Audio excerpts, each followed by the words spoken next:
Welcome to another episode of This Old Motor.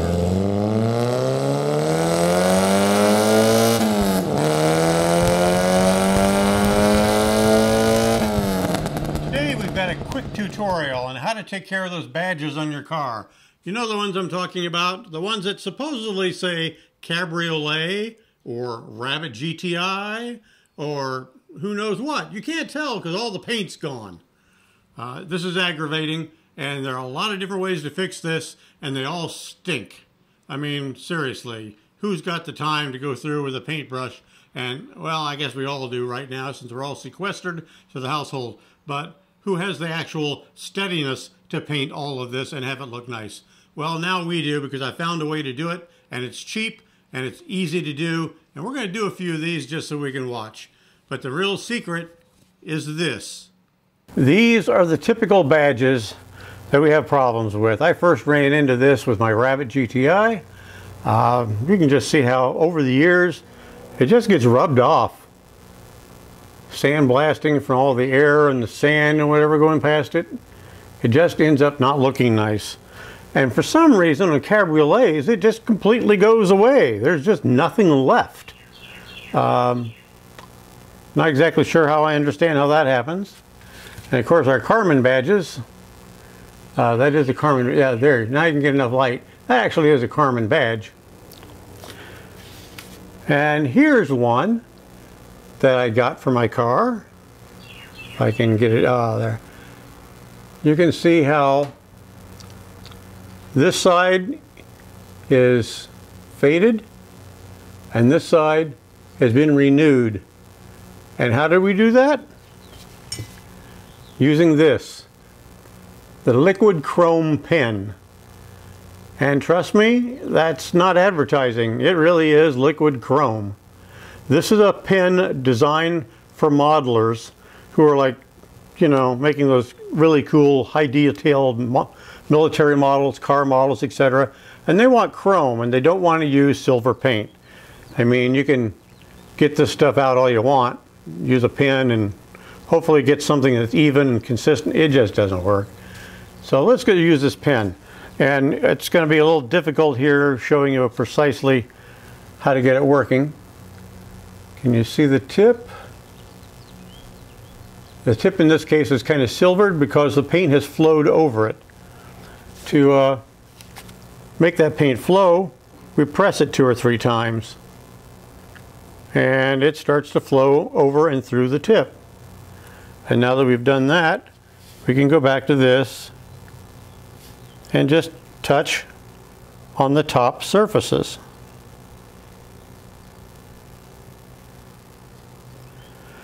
Notice how it flows out so nicely.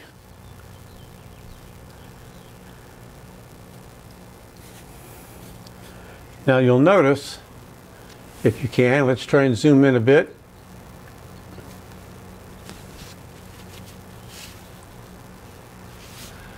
But although it's done a fairly nice job, it's not perfect on the edges.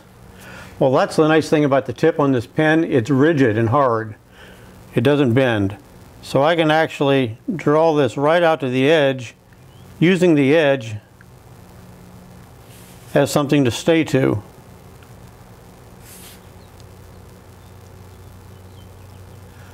And it will flow right around that edge,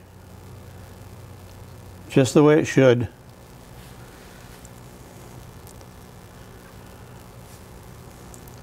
I'd normally be a little steadier at this, but I can't bend over without getting my head in the camera.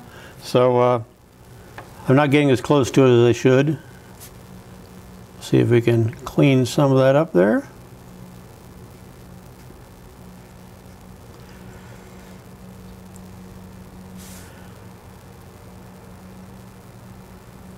There we go.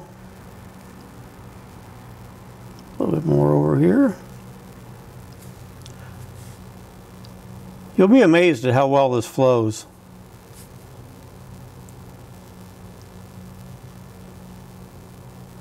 And of course, you can always come back and decide to touch up a previous job a little bit.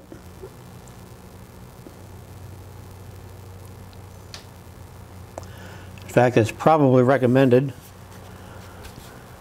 But when we're done, it's just shiny as crap. Isn't that wonderful? So let's put that one aside and play with one that we've got already done here.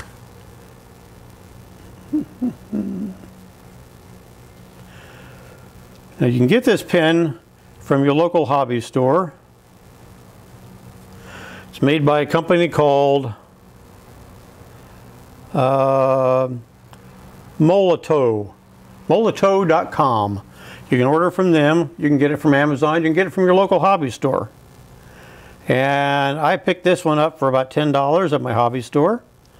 I could have just as easily ordered it for about $15 or so from Amazon, except I didn't know they had it. So kudos to my hobby store for saying, oh yeah, we have those.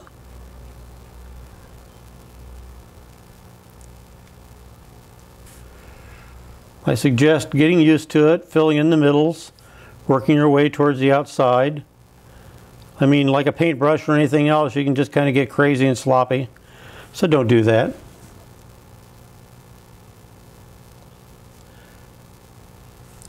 I suggest working with a lot of light.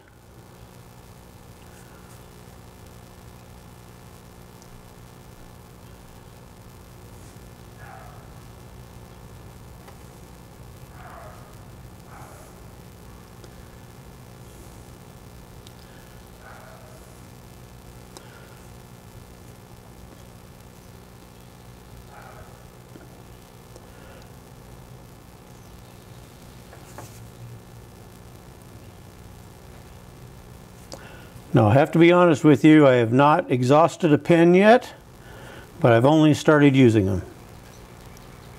So how much paint there is in it, I can't tell you.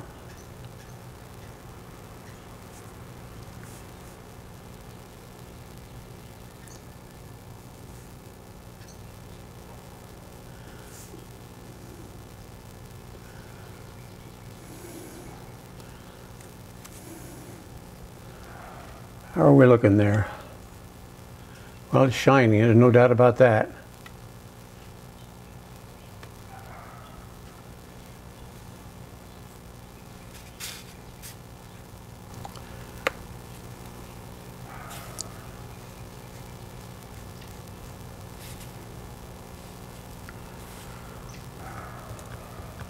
Sometimes you have to pump the pen to get it flowing a little bit better.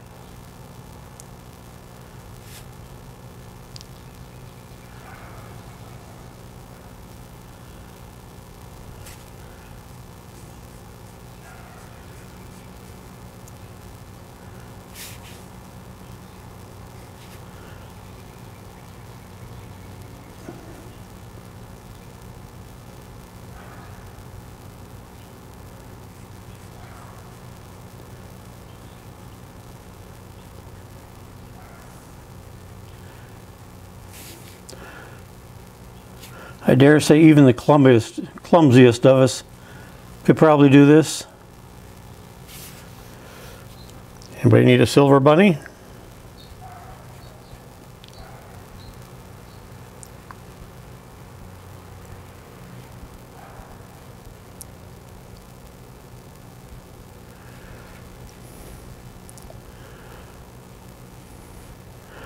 Now, I haven't done it yet, but I assume that you could easily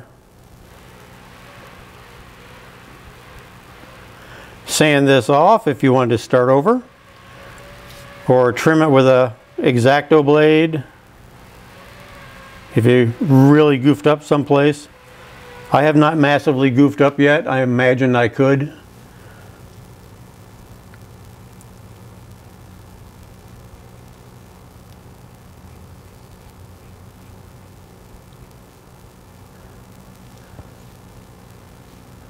So there you go. Shiny bunny. I like the fact that when I paint, it doesn't flow off the sides. It doesn't go immediately running into the valleys where I don't want paint. And that is a good thing.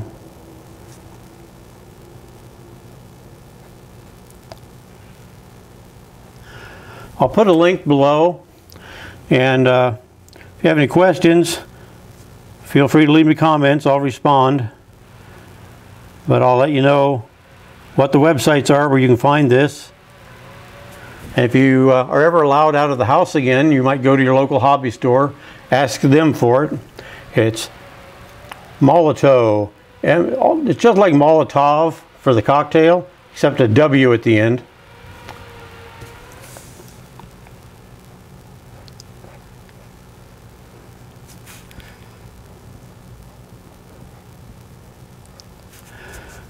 On Facebook, we were talking about doing this the other day, and I thought I need to share what I found.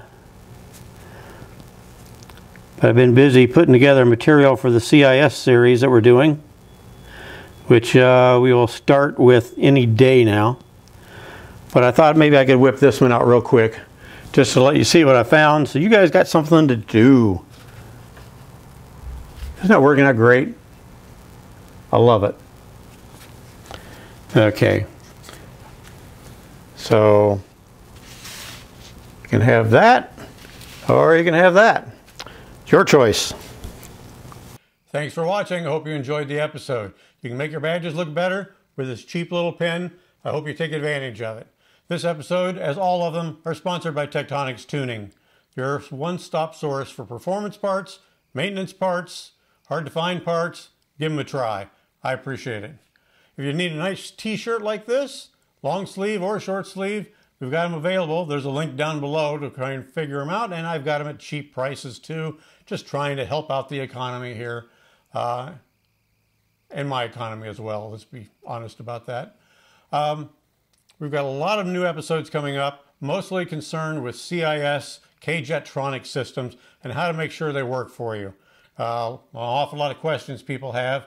And we'll probably even do some live episodes where I'll do some Q&A. So hang in there, stay with us, subscribe down below. Don't forget to hit the like button and hang in. We'll see you later.